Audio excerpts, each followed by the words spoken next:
For Wednesday, July 10th morning wake-up call. Let's get right into it. So, in the overnight, corn is down about 2 cents right now for that December contract. Soybeans down 2 3/4 for November.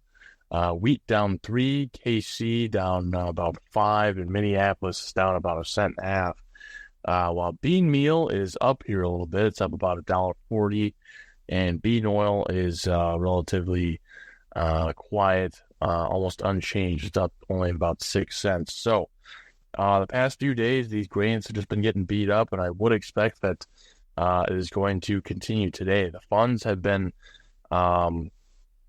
record short in corn, so I would still expect that corn is going to take a bit of a dip here.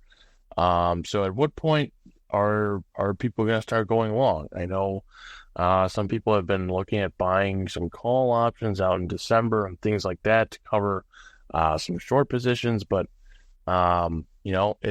we've come down so much so soon that I know a lot of people are wondering if and when we're going to get any sort of bounce. So I would still expect that today corn is going to go down here a little bit. We'll see what this ethanol report has to say.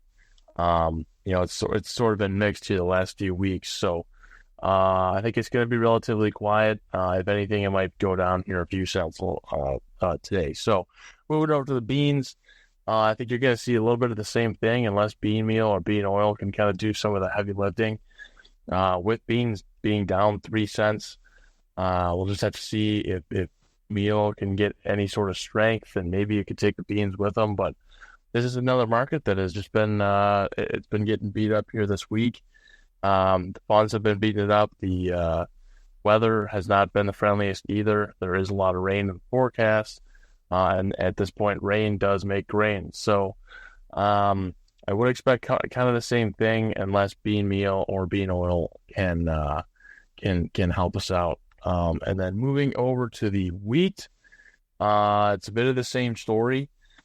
Being down 3 cents right now, we're still at sort of a price disadvantage over Russia, kind of what's happening over there.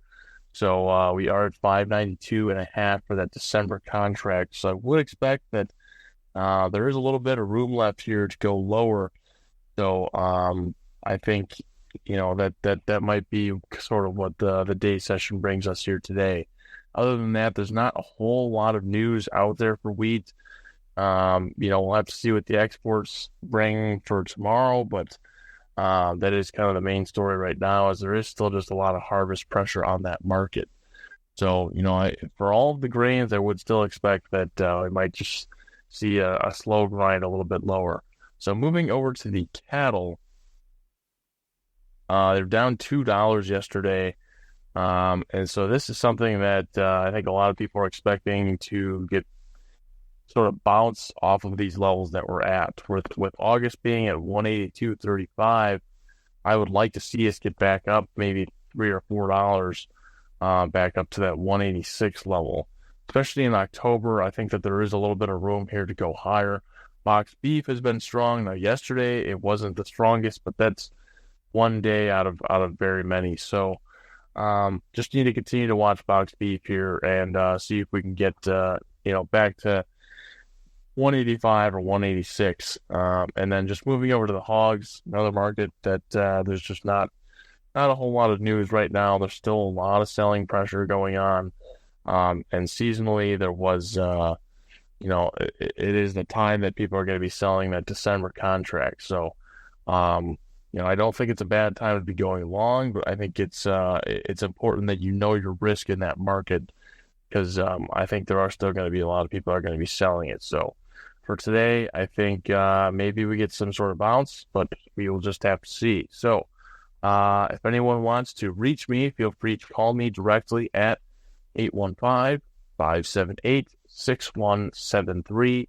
This is Teddy Tarvis with your Wednesday, July 10th morning wake-up call. All right. Thanks, everyone.